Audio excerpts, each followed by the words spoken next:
And we'll now recognize members for 5 minutes each for questions. And we'll begin with Mr. Mafa for 5 minutes. Thank you, Mr. Chairman. Greatly appreciate it.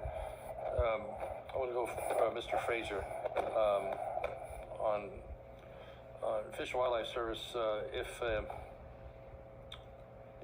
If you were to conclude that human activities such as being carried out by private forest landowners is not a cause for the NLEB demise, then could the service recognize the critical role landowners play in ensuring the habitat the species depends on?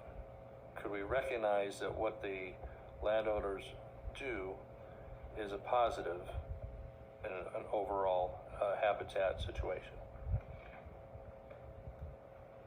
Thank you for your question, Congressman.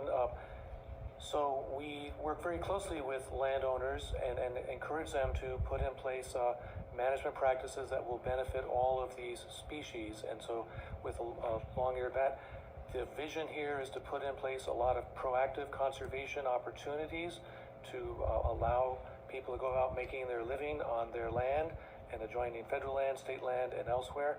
And these flexibilities are embodied through the 4D rule that gives us those flexibilities, and it allows us to work with the timber product industry, with outdoor recreation industry, and others. But the point of it is we would greatly welcome participation by landowners and positive conservation on their land. Well, I'm sure they would like to participate, but if indeed they're found to not be causing harm, would the service be more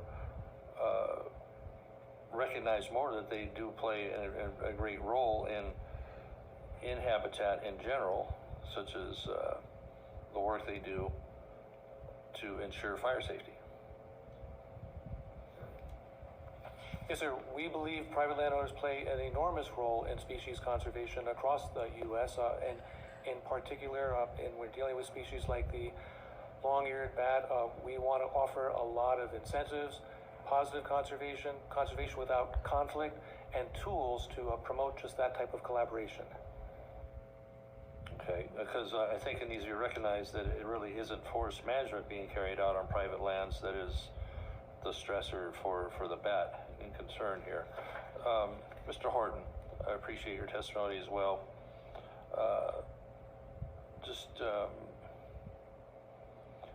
An additional layer of regulation about forest management, how is that going to be beneficial for the long-term conservation of the bat?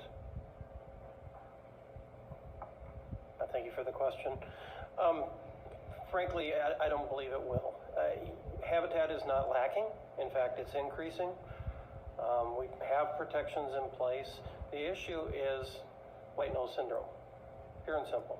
And so imposing further restrictions on the industry is not helpful. In my state, we have millions of acres of land that will not be managed. It's either in wilderness area, set-asides, parks, things like that, and beyond that, just our forests are getting older and bigger, so there's no shortage of habitat. Those are very wide areas. Has it been shown that the white nose syndrome is tied towards management on other lands, or something else going on in non-managed lands too?